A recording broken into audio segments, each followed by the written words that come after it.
Hello everyone and welcome back to my channel. In today's video I'm going to show you how to correctly remove and replace track rod ends, inner and outer. I'm going to be working on a 2006 Renault Trafic with the 1.9 DCI engine. It's the exact same procedure on a Vauxhall, Vivaro and Nissan Primastar, and again if you're working on the older or the newer generation vans, it's the exact same process for all. So very quickly, if you're not familiar with the steering system, when you turn the steering wheel is connected to the power steering rack. The power steering rack is connected to these rod ends. This is the inner, which screws into the power steering rack, and this is the outer rod end, which connects to the inner rod end. My van failed MOT for only one side. It was the off side. But what I will be doing, I'll be replacing both sides, offside and near side.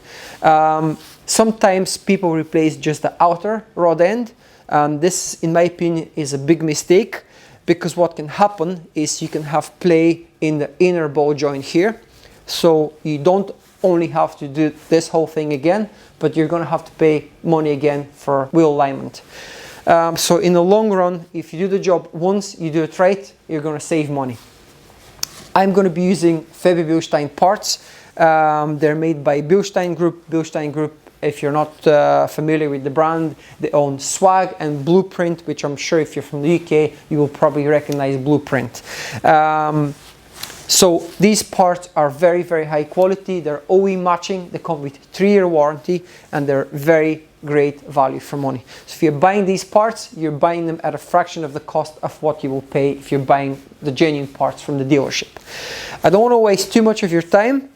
Before we get started, I'm going to raise the vehicle. I'm going to remove obviously the wheels, and I'm only going to show you one side because it's repetitive. It's the exact same process on both sides, so I'm only going to show you one corner, and then obviously when you finish with the job, don't forget to do wheel alignment, because if you don't do it, you will wear your tires prematurely. So let's not waste any time and let's get started.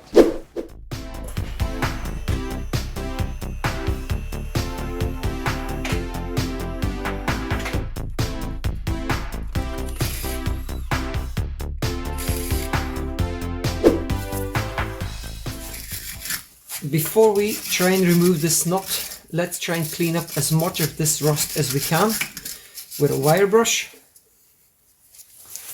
And the threads on the inner rod end.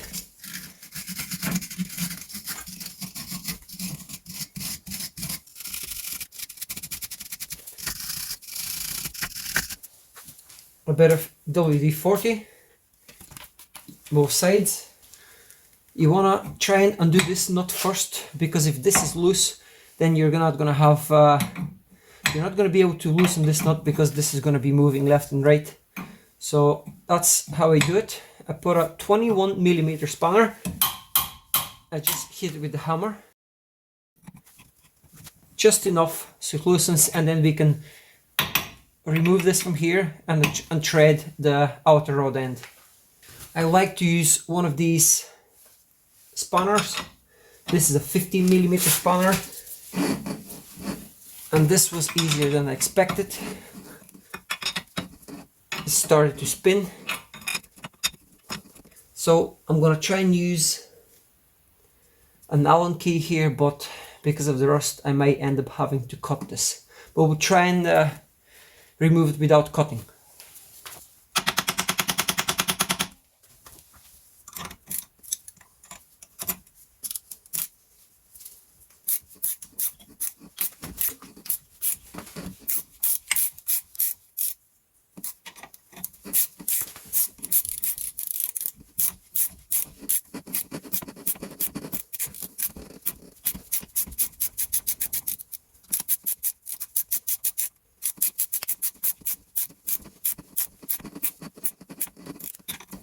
No, this is not gonna work. I don't want to ruin my Allen key. So as you can see, this is completely rusted. So we get the grinder and we cut it, and this is how you deal with this. This is already fallen out of here. So let me get my grinder and I'll show you how to deal with this bad boy.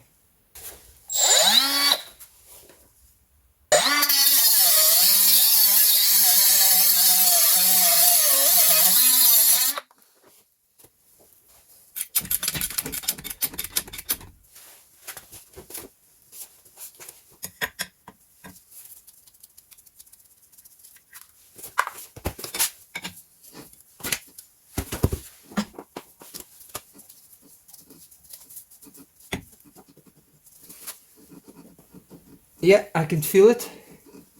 There is play in the inner rod end. So I'm glad I'm doing this job right now. We're going to be replacing both inner and outer rod ends.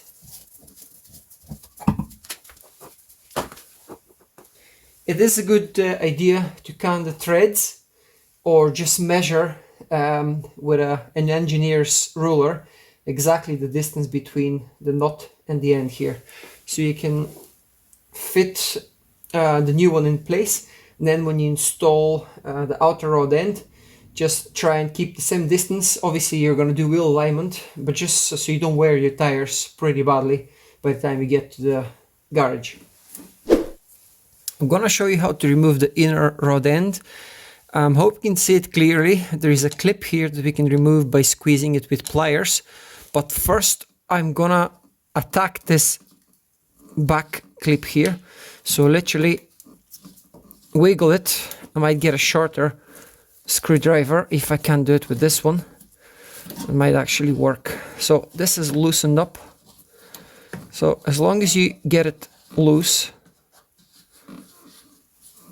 then that should be sufficient. And I'm going to get pliers. I'm going to loosen this and we can pull it out.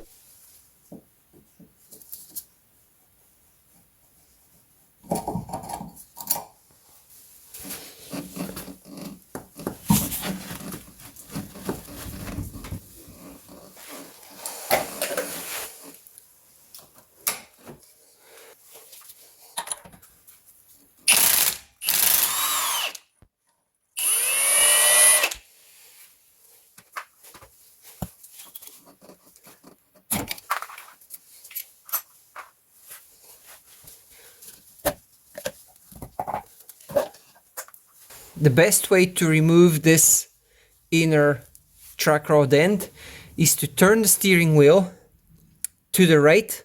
So this will pop out, so you can put a spanner on here and then remove it. This is the easiest way to do it.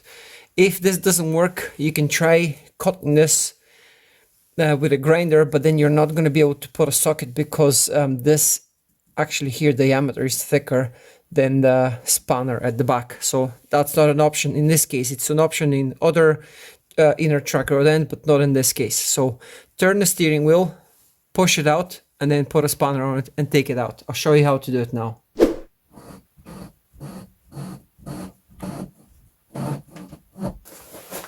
This is a 32mm spanner.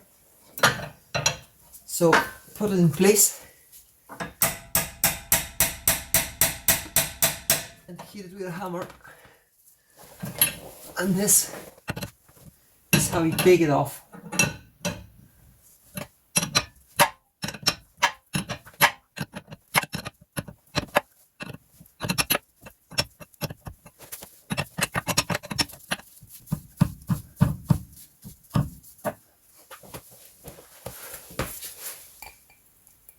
Just look at this. Completely done.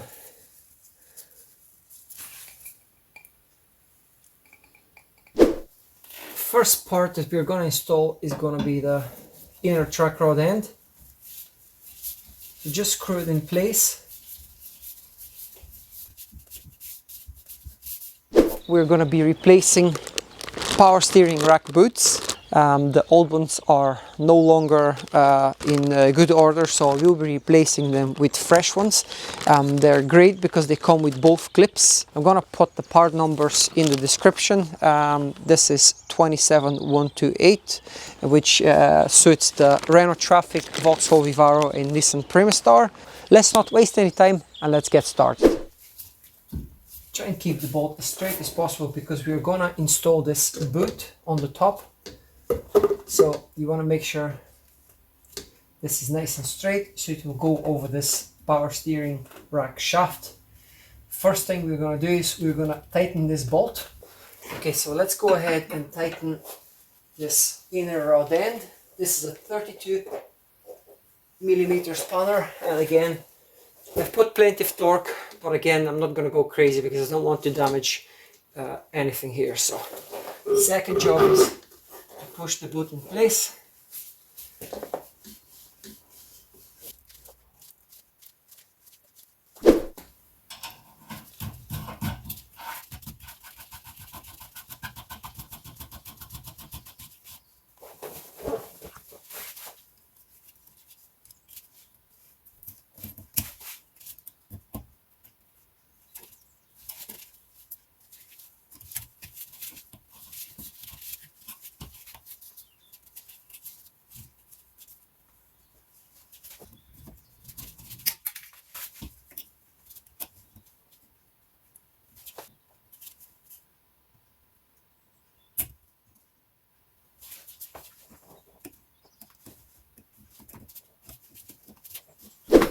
Now we're gonna install the outer rod end in place. So just thread it in.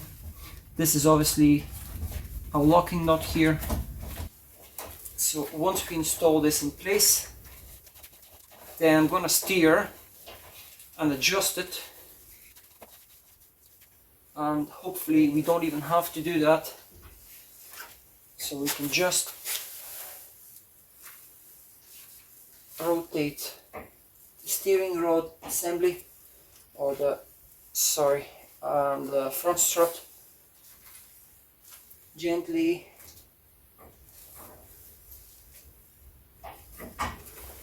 Install this in place. I like to use a little bit of anti-seize.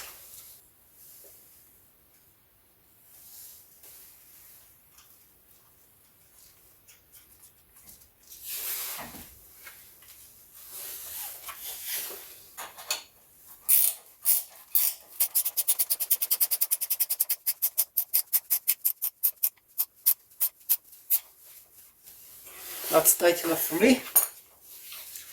And let's finish it off with a little bit more anti-seize.